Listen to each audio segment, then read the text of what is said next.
가정을 위해 산 남자 vs 함께 준비하지 않은 부부. 나는 평생 가족을 위해 살았어. 은퇴를 앞두거나 이미 은퇴한 남성들이 가장 자주 하는 말이다. 젊을 때는 야근이 미덕이었고 주말 출근도 당연했다. 아이들 학원비, 전셋집, 내 집 마련, 부모 봉양까지 숨 돌릴 틈 없이 달려왔다. 그래서 은퇴를 하면 당연히 가족에게 존중받고 편안한 시간을 보낼 수 있을 거라고 믿는다. 그런데 현실은 생각보다 다르다. 막상 회사를 떠나고 집에 머무는 시간이 늘어나자 집 안 공기가 어색해진다. 아내는 갑자기 왜 이렇게 집에만 있어? 라고 말하고 남편은 이 집에서 내가 설 자리가 없네라고 느낀다. 서로 서운한데 왜 서운한지도 정확히 말하지 못한다. 문제는 누가 더 고생했느냐가 아니다. 문제는 함께 준비하지 않았다는 것이다. 은퇴는 개인의 사건이 아니라 부부의 삶 전체가 바뀌는 전환점인데도 말이다. 은퇴 준비는 돈보다 관계 설계다. 많은 사람들이 은퇴 준비라고 하면 연금, 퇴직금, 부동산부터 떠올린다. 물론 중요하다. 하지만 실제 은퇴 후 삶의 만족도를 결정하는 건 의외로 단순하다. 하루를 어떻게 보낼지, 집 안에서 각자의 역할은 무엇인지, 서로에게 기대하는 거리감은 어느 정도인지, 돈을 쓰는 기준은 어떻게 맞출 것인지, 이걸 미리 이야기해 본 부부는 생각보다 많지 않다. 특히 나는 바깥에서 돈 벌어왔으니 집안일은 몰라도 된다거나 반대로 집은 내가 다 관리했으니 은퇴 후에도 당신은 가만히 있으면 된다는 암묵적인 전제가 갈등을 만든다. 말로 합의한 적도 없으면서 각자 마음속 기준만 있는 상태인 거다. 사례 1. 나는 쉬고 싶은데 집에서는 쓸모없는 사람이 됐어요. 58세에 명예퇴직한 A씨 이야기다. A씨는 대기업에서 30년 넘게 일했다. 새벽같이 출근해서 밤늦게 들어오는 생활이 반복됐다. 가족여행도 거의 못 갔다. 그는 스스로를 가정을 위해 산 남자라고 생각했다. 은퇴 후 첫 몇 달은 좋았다. 늦잠도 자고 TV도 보고 친구들도 만났다. 그런데 어느 순간부터 아내의 표정이 달라졌다. 하루 종일 집에 있으면서 왜 아무것도 안 해? 식사 시간마다 왜 이렇게 간섭이 많아? A씨는 억울했다. 난 이제 쉬어도 되잖아. 하지만 아내 입장에서는 혼자 지켜온 집에 갑자기 상사가 하나 더 생긴 느낌이었다. 이 부부는 은퇴 전에 서로의 역할과 기대를 한 번도 이야기해 본 적이 없었다. 결국 상담을 받으면서 깨달은 건 이거였다. 은퇴는 휴식의 시작이 아니라 삶의 방식 재설계라는 사실.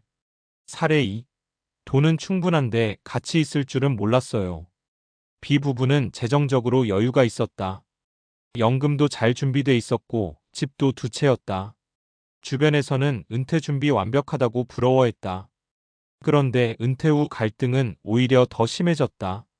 남편은 여행을 가고 싶어 했고 아내는 지역 모임과 봉사활동을 계속하고 싶어 했다. 남편은 이제 우리 둘이 다닐 시간 아니야? 라고 말했고 아내는 왜 내 삶을 줄여야 해? 라고 느꼈다. 이 부부의 문제는 돈이 아니라 은퇴 후 삶의 그림을 공유하지 않았다는 것이었다. 같은 은퇴라도 한 사람은 부부 중심의 삶을, 다른 한 사람은 각자 충실한 삶을 상상하고 있었던 거다. 결국 이 부부는 일정한 거리를 합의했다. 일주일 중 며칠은 각자, 며칠은 함께. 그제야 갈등이 줄어들었다. 사례 3. 아내도 나도 은퇴가 이렇게 불안할 줄 몰랐어요. C 부부는 소득도 크지 않았고 은퇴 준비도 넉넉하지 않았다. 그래서 오히려 은퇴 이야기를 피했다. 생각하면 답 없잖아라는 말로 넘겼다. 막상 은퇴가 다가오자 불안이 폭발했다. 남편은 돈 걱정, 아내는 남편이 집에만 있을까봐 걱정. 그런데 서로 그 이야기를 꺼내지 않았다. 괜히 싸울까봐. 그러다 작은 말다툼이 큰 싸움으로 번졌다. 사실은 둘 다 같은 감정이었다. 불안했다. 이 부부가 달라진 건 가계부를 함께 보면서부터였다. 완벽한 계획은 아니었지만 숫자를 공유하고 걱정을 말로 꺼내는 것만으로도 숨통이 트였다. 우리 둘이 같은 팀이구나라는 감각이 생긴 거다.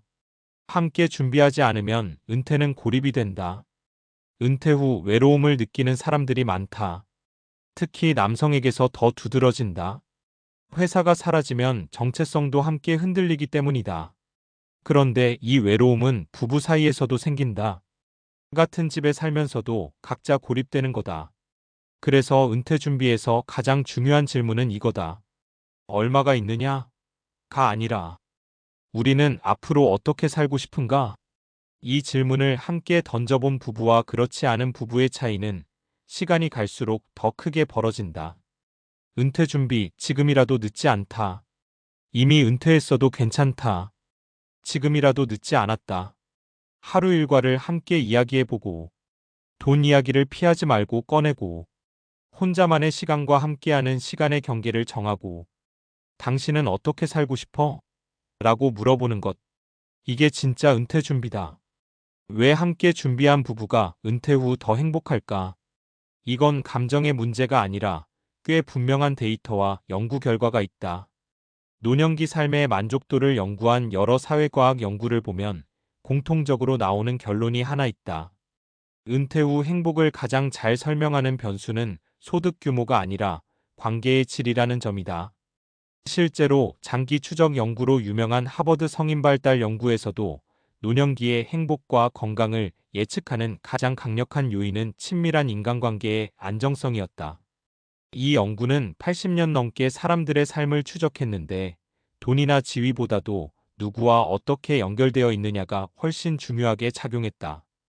은퇴는 이 관계 구조가 한꺼번에 무너지는 시점이다.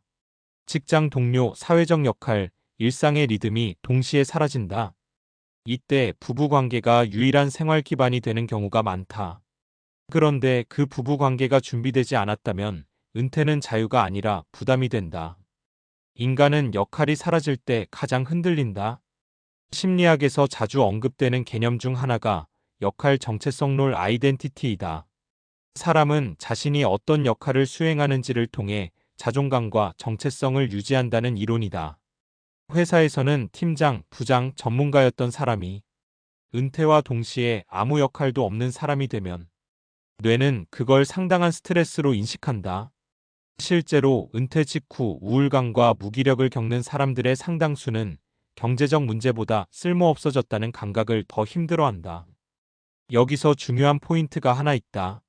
이 역할 상실을 가장 잘 완충해주는 존재가 바로 배우자라는 점이다. 그런데 부부가 은퇴 후 삶에 대해 미리 이야기하지 않았다면 한쪽은 인정받고 싶어 하고 다른 한쪽은 간섭받는다고 느끼는 상황이 쉽게 만들어진다.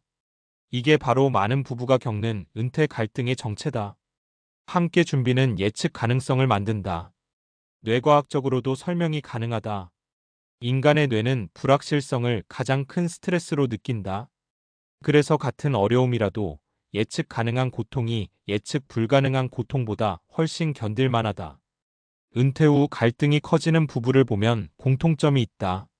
언제 같이 있고, 언제 각자 시간을 보내고, 돈은 어떤 기준으로 쓰고, 집안일은 어떻게 나눌지, 이런 게 전부 그때그때 감정으로 결정된다.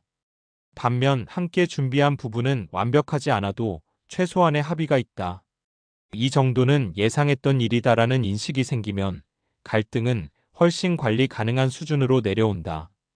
은퇴 후 갈등은 성격 문제가 아니다. 많은 사람들이 이렇게 말한다. 원래 우리 성격이 안 맞았나 봐. 하지만 연구 결과를 보면 은퇴 후 부부 갈등의 상당 부분은 환경 변화에 대한 적응 실패에서 나온다. 갑자기 함께 있는 시간이 하루 10시간 이상 늘어나고 경제 활동은 줄어들고 신체적 노화까지 동시에 진행된다. 이 정도 변화라면 아무리 사이 좋은 부부라도 갈등이 생기는 게 정상이다. 문제는 그걸 개인의 문제로 오해하는 것이다. 당신이 변했다가 아니라 우리 환경이 바뀌었다라고 인식하는 순간 해결 방식도 달라진다. 그래서 은퇴 준비의 핵심은 대화의 구조다.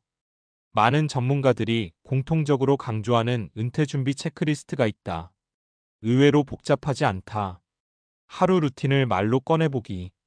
은퇴하면 하루를 어떻게 보내고 싶어? 혼자만의 시간 기준 정하기.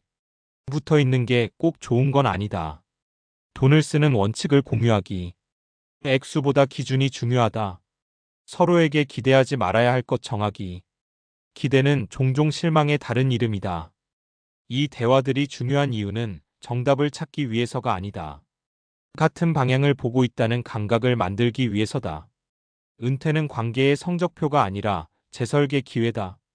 은퇴를 지금까지의 부부 관계 결과라고 생각하면 부담만 커진다. 하지만 은퇴를 다시 설계할 수 있는 구간으로 보면 이야기가 달라진다. 지금까지는 역할 때문에 못했던 이야기, 시간이 없어서 미뤘던 합의, 괜히 꺼냈다 싸울까봐 참았던 감정들.